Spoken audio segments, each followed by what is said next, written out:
How y'all doing this morning? I hope y'all doing good. If y'all didn't do so already, smile and tell your family you love them. Tell them good morning and go ahead and invite them in on the video this morning. Dreams do not come true overnight, y'all. Just remember that. For me, it's only been a month. I still have high hope, high faith, and yeah, we go through hard times, but hard times do not last forever. With that being said, I'm gonna go ahead and get straight into it. I ain't gonna talk y'all ear out this morning. All right, so yesterday we left off at Moses being chosen by the Lord to go and try and save the people and get them out of Egypt, out of Pharaoh's hand, because that's a bad man, bro. So Moses had answered him. He said, hold on. What if they don't believe me? What if they don't want to listen to what I got to say? Because they could be like, the Lord did not talk to you. You just one of us. The Lord ain't talk to you. The Lord asked him, what's that in your hand, bro? What is that in your hand? He said, it's my walking stick. Put it on the ground. But I can't put it on the ground. He put it on the ground. He turned it into a serpent. He turned it into a snake. Moses jumped back. Lord said, come back and pick it up. Pick it up by its tail. He picked it up and it turned right back into a stick. Right back into his walking stick. Then he said, okay, now put your hand inside your clothes. He said, huh? Put your hand inside of your clothes. Put his hand in, took it out. It came out white. He said it came out white as snow and it had a skin disease. He said, now put it back in and take it out. And it was regular. And it was back to normal. Now he was like, if they don't believe the first sign, then the second sign should get them. But if they don't fall for neither one of them, then you must go to the Nile River and turn it into blood. Moses said, see, like, I'm not so good with words. My speech is slow and my tongue is slower. Now, in the Bible, that man, he said he ain't good with words. Hold on, Moses. He said in Exodus chapter 4, verse 10, he say, and Moses said unto the Lord, oh my Lord, I am not eloquent. He said eloquent. That's a big word, Moses. I didn't know what eloquent was until you said it, my guy. Eloquent means fluent or persuasive in speaking. So he said he's not eloquent. The Lord says, who made man's mouth? Who makes them dumb or deaf? See or blind? Is it not me, the Lord? Now go, I will be thy mouth and I will teach you what to say. Moses said, please, Lord, send someone else, please. Moses ain't going. Moses, please, he like, bro, please just send somebody else, man, because, oh, man, it's a lot. Lord started getting frustrated and tell him, hey, you gonna go. So he got frustrated. He said, I'm gonna send your brother Aaron. He's a Levi too. He's on the way, and he speaks good. When you meet him, he'll be glad to see you. Speak to him and tell him what I told you. And make sure you take the walking stick and show him the signs I showed you. So Moses goes back to his father-in-law, Jethro, and asks him if he can go back to Egypt and check on his family, make sure that they're still alive. Jethro gave him his blessing. The Lord told Moses in Midian, all the people that wanted to kill Moses, all of them dead. So he ain't got nothing to worry about. Moses loaded his wife and his son on the donkey, and he set his journey back to Egypt. The Lord told Moses, when you get to Pharaoh, make sure you show him the signs. It should be a little fear in his heart, but he will not let the people go. I want you to say this is what the Lord says. Israel is my firstborn. I ordered you to let my son go so he can worship me. And you refused. So I will now kill your firstborn. So that's what the Lord told him to tell Pharaoh. Because that's what happened. The Lord told Pharaoh to let his son go, but he ain't do it. So when Moses get there, he be like, hey, tell him if he don't let them go, I'm going to kill his firstborn. Just like that. So, as they were staying at a place in Egypt, the Lord had met them. And the Lord, it did say the Lord was about to kill him. The Bible said the Lord was about to kill him. Who? And Moses? he said, he was about to kill Moses, yeah. He said he was about to kill Moses. Then he said, then Zipporah had took a knife and circumcised her son. And she touched Moses by the feet and said, you are a blood husband to me. Now, I don't know what that means.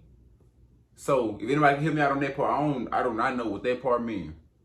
I don't get why she circumcised her son and touched Moses by his feet with it. I think that's why the Lord was gonna kill Moses, because he didn't circumcise his son. Y'all remember way back in Genesis, he been told them, hey, circumcise, like y'all need to get circumcised. After the Lord had left Moses alone, he went to find Aaron, and he told him to meet Moses in the desert. When they met, he gave him a hug. He said, hey, this is what the Lord told me to tell you. Then they traveled to Egypt together. They traveled out to Egypt. They gathered up the elder. Just like I said yesterday in the video, they had to go grab some elders. They gathered up the elder. They showed them the signs and wonders. And they believed them. And after they showed them, all of them bowed down and worshiped.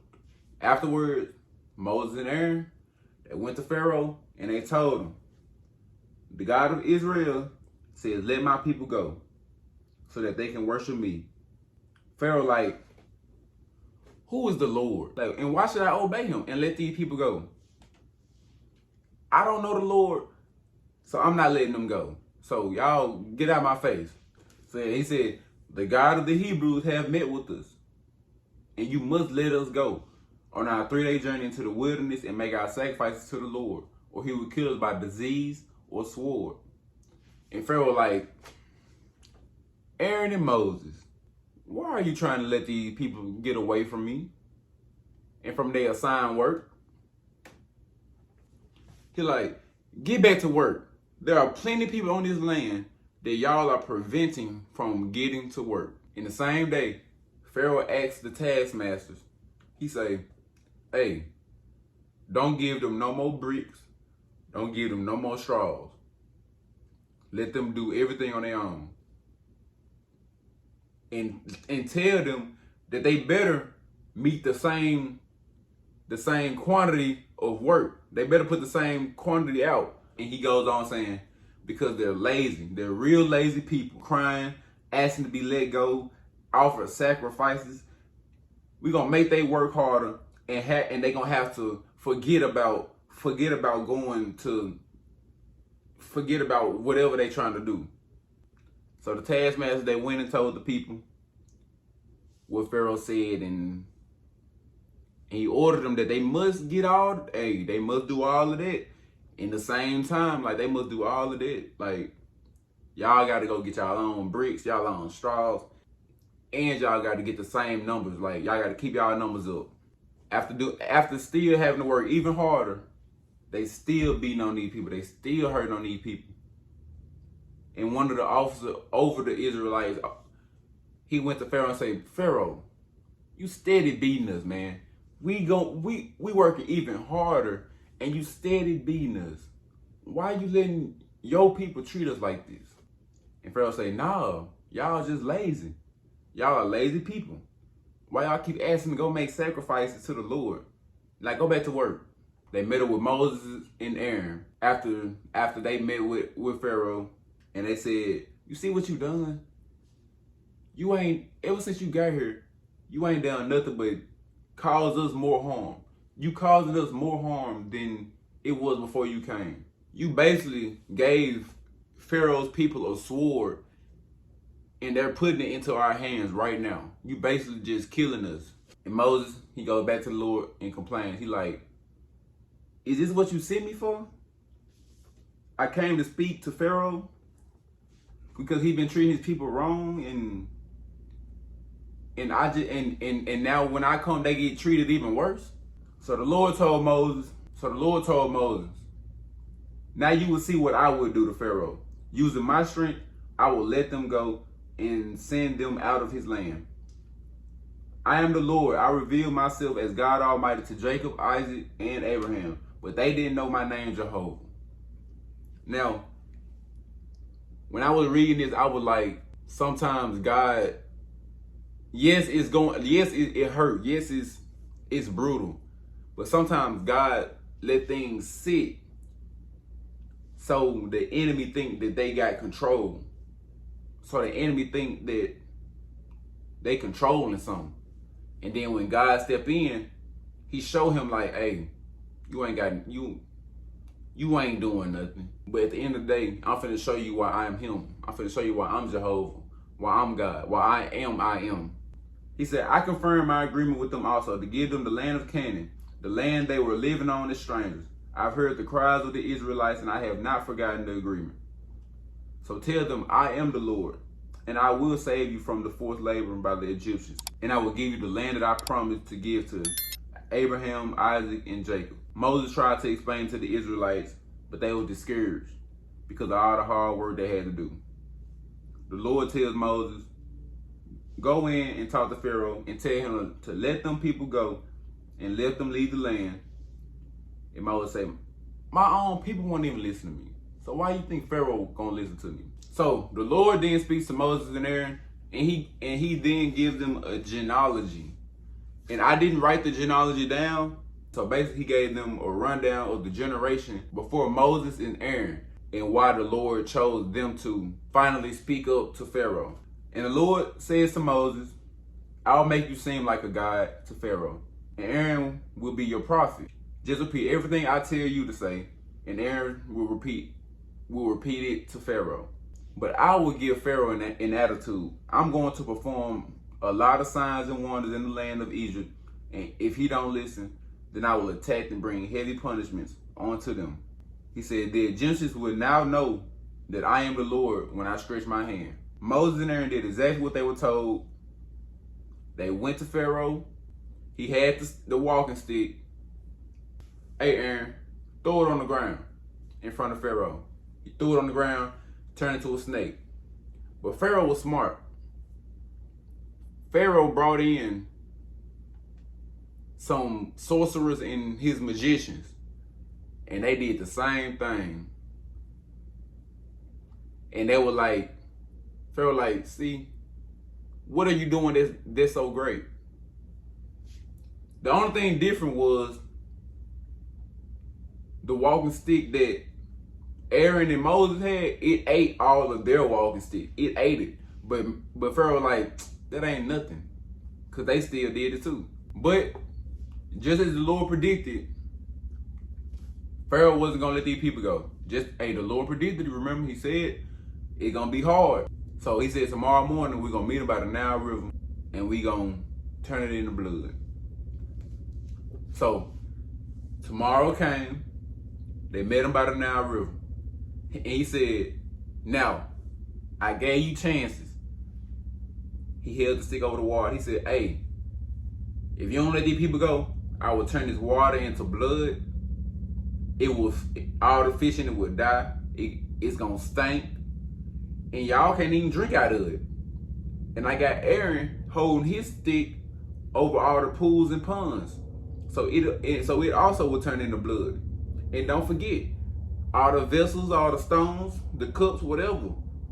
If it's water in it, it's gonna turn into blood too. Pharaoh like, okay. Boom.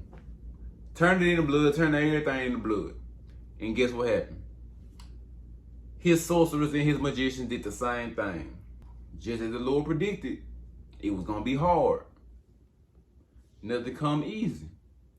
Like I just said, y'all, I said sometimes the Lord do stuff to make the enemies think that they got the upper hand, that they got something up. You know what I'm saying? That they got strength or whatever. Pharaoh kept his attitude and he went back into the house. But yeah, I'm gonna end the video off right there. Thank y'all for watching. Thank y'all for supporting. And don't forget, nothing comes overnight. Keep y'all head up. Keep going. Keep God in your life. Everything will be okay. Appreciate it. I'm out.